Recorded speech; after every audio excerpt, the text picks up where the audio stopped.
Welcome to EasyFlow English. Hello. Hello, my friend. I'm very, very happy that you are listening to our voices today. I am also very happy to be here Yes, with you and with our wonderful listener. exactly. So I want you to imagine trying to convince someone that a piece of rotting fruit sitting on a kitchen counter is actually on a journey. Right, yeah, like it's traveling somewhere. Exactly. I mean, it isn't packing a little suitcase. It isn't moving an inch. It is entirely, stationary. Completely still. Yet in English, we look at that exact piece of fruit and we say it is, quote, going bad. It is a totally bizarre cognitive leap when you really isolate it. Like, we are actively assigning the language of physical travel to an entirely stationary object. Yes. And that invisible leap is the mission of our deep dive today. We're going to unpack the actual mechanics of how the human brain acquires language, basically by looking at one of the tiniest yet most complex words in the English dictionary. It's where go. The word go. And our source material today is a transcript from a language learning program called EasyFlow English. Right. The instructors, Sarah and Mark, are teaching this concept to beginners. But when you look closely at what they're actually doing, it's a masterclass in cognitive load, linguistic history, and just the psychology of learning. Analyzing source material designed for beginners is honestly often the best way to understand a complex system. Oh, absolutely. Because it strips away all those automatic native speaker assumptions we carry around. It really forces you to look at the underlying architecture of a word you have probably used, 50 times already today. Right, revealing the hidden mental gymnastics required to actually speak. So let's unpack this.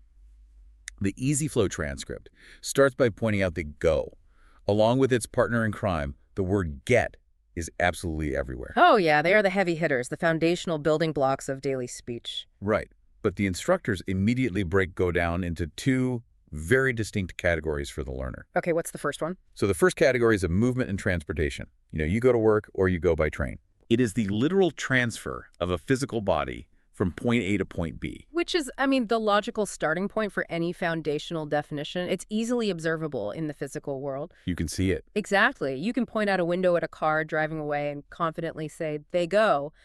There is no ambiguity. But the challenge arises with how quickly the instructors pivot to the second category. Yes, here's where it gets really interesting. They transition straight from literal physical movement into an abstract change of state. So skipping the physical part entirely. Completely. The specific examples they use are someone who might, go crazy, or returning to our initial hook, how food goes bad. This duality reveals something profound about how human beings conceptualize abstract change. Like, cognitive linguistics shows that we understand invisible concepts like time or the changing quality of an object by mapping them onto physical space. Well, that's fascinating. Right. For a language learner, shifting from go as a travel word to go as a transformation word is just a massive hurdle. You aren't just memorizing a secondary dictionary definition. You're learning to adopt a totally different spatial metaphor. Exactly. So instead of moving across town, the apple is migrating from a state of being fresh across some invisible boundary into a state of being spoiled. And if a learner doesn't grasp that underlying mechanism, English syntax will feel completely random, like, why did the milk go bad instead of become bad? Right. Why that specific word? Well, because English speakers culturally frame deterioration as a departure from an ideal state. We visualize it as an object walking away from its optimal condition. That conceptual mapping is wild, but it brings up an immediate structural challenge. If go is fundamentally a word of movement and transformation, the word itself refuses to stay still. Oh, definitely. It constantly changes shape depending on when the action is happening. The shape-shifting tenses. This is where the sheer mechanical friction of language acquisition really becomes apparent in the source text. Yeah, the EasyFlow instructors walk their students through this progression, and when you look at it through the eyes of a beginner, it is intimidating. Oh, for sure. In the present tense, it is I go. Mm. If you switch to the third person, you add letters and it becomes goes. Right. Makes sense so far. To show an action happening right now, the continuous form stretches out into going. All of that follows a certain logic. But then we hit the past tense. we hit the past tense, went. Yeah. Looking at this objectively, went is completely bizarre. Totally. It does not share a single letter with its root word. Yeah. How do we explain the mechanics behind this? Like, why didn't English just stick with good? To understand that, we have to look at a linguistic mechanism known as suppletion. Suppletion. Yeah, suppletion occurs when a language essentially gives up on modifying a word and just swaps out the entire stem for a completely different root. Wait, really? Swapped it out with what? Well, historically, went was actually the past tense of a completely different Old English verb. No way. Yeah. The verb was wend, as in to wend your way through a crowd. Over centuries, for various phonetic and cultural reasons, the past tense of wend just hijacked the past tense of go. Oh, wow. So language learners are literally being forced to memorize the ghosts of dead verbs just to describe what they did yesterday. They are, and this highlights the intense cognitive load placed on a non-native speaker. I mean, they aren't just applying a simple rule like adding an ed to the end of a word. Right, they are memorizing historical linguistic accidents. Exactly. But the instructors emphasize these specific shapeshifts: go, goes, going, went, because mastering them serves a vital psychological function: Which is what? narrative freedom. Okay, tell me more about that. Think about what tenses actually accomplish mechanically. Without a functional past tense, a speaker is trapped forever in the present. Oh, that's a great way to put it. You cannot share your history. You cannot build a relationship by sharing an anecdote from yesterday. So the instructors focus on these irregular changes because mastering them is what allows a speaker to accurately communicate the timeline of their reality. It is the difference between existing in the moment and being able to build a narrative. Precise. But building a complex narrative requires even more tools.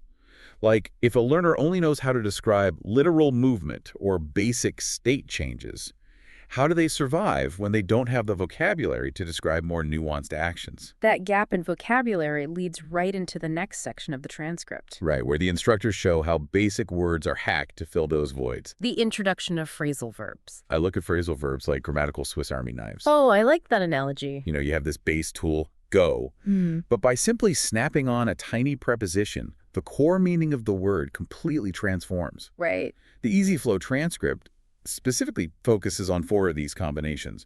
Go on, which means to continue. Go through, meaning to experience something difficult or examine in detail. Go out, meaning to leave the house for fun. And go back, which is simply to return.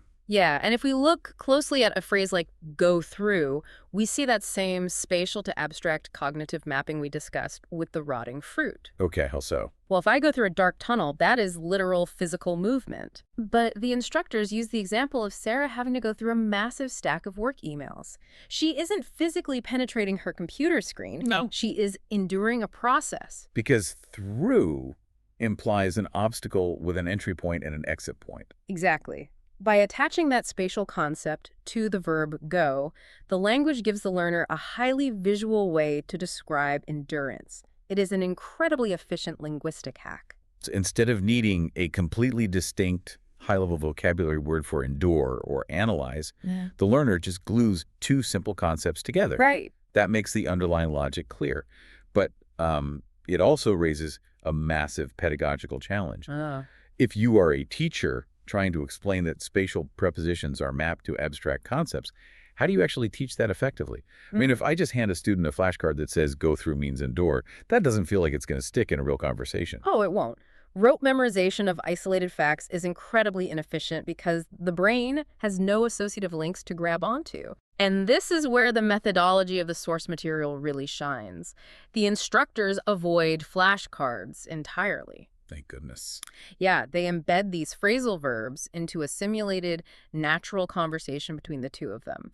Right. The transcript gives us this really natural narrative where Mark asks Sarah about her weekend. Yeah. And Sarah explains she stayed home because she had to go through a lot of work, but later went out for fresh air. Then Mark chimes in that he went out with friends and is planning to go on holiday to get away. They are just chatting, but they are surgically deploying the target vocabulary. Contextualizing vocabulary inside a conversational narrative provides essential cognitive scaffolding. Makes sense. When you hear a word in isolation, it floats in a void. But when the listener hears that story, their brain attaches the abstract phrase, go through, to the highly relatable mental image of Sarah sitting at her desk, sighing over a pile of paperwork. It gives the words an environment to live in. It feels less like studying and more like eavesdropping on a Friday afternoon. Furthermore, it proves to the learner that these aren't just academic puzzles to be solved on a whiteboard. Like, these are the actual practical tools native speakers use to navigate their social lives. Which makes the entire endeavor feel much more approachable. And approachability really seems to be the driving philosophy of this lesson. Absolutely. Because the source text goes beyond just grammar, vocabulary, and narrative. It pivots to the actual psychology of practice. This is perhaps the most crucial takeaway from the entire transcript. Yeah, the instructors utilize active repetition, asking the listener to pause and physically speak phrases out loud. Right. They provide sentences like, I go to work by bus, and we went out for dinner, literally building in pauses for the student to speak. Yeah. But then the instructor offers a specific piece of advice. They explicitly state, you don't need to get everything perfectly. You just need to practice a little bit every day. Now, I have to push back on this. Oh, go ahead. Isn't that dangerous advice from a teacher? How do you mean? Well, if you encourage a learner to just start using flawed grammar out in the wild, don't you risk them fossilizing those mistakes?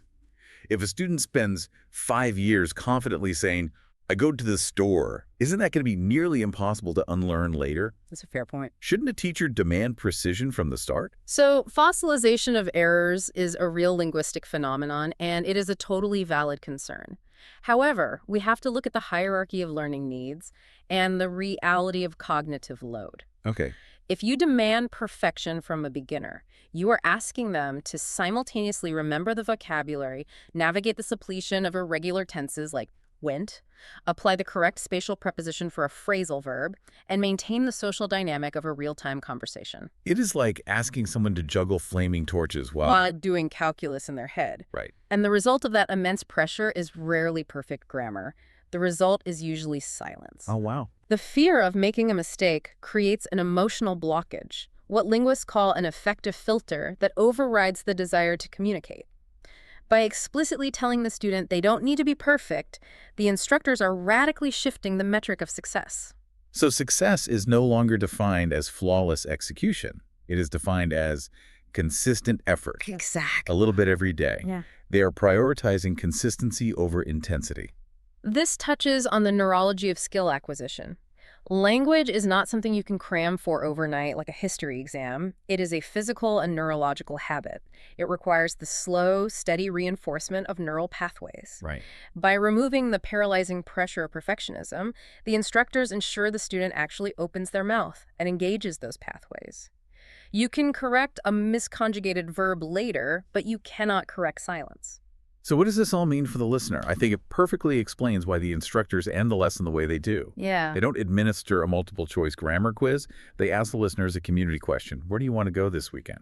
They are inviting the learner to immediately take those imperfect tools they just acquired and use them to make a real human connection. It validates the foundational idea that communication, even if it is grammatically flawed, is fundamentally valuable. It's so true.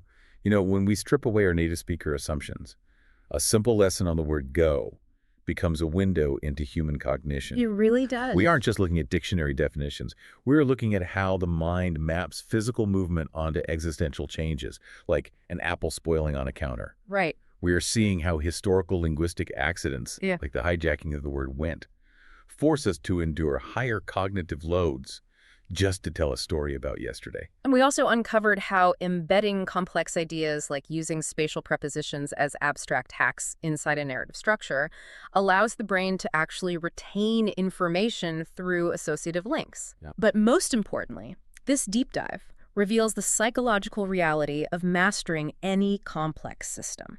You have to abandon the safety of perfectionism. You have to be willing to be consistently imperfect to build those neural pathways. Language is a living, breathing entity. It is messy. It is constantly in motion, much like the word go itself. You have to endure the friction and just keep moving forward. Keep going. Keep going. And it leaves you with something to really mull over as you go about your day. Yeah. If a seemingly simple two-letter word like go can hold so many literal journeys, existential transformations, and the ghosts of dead verbs, how many other simple words in your daily vocabulary are secretly carrying the weight of entire conceptual universes?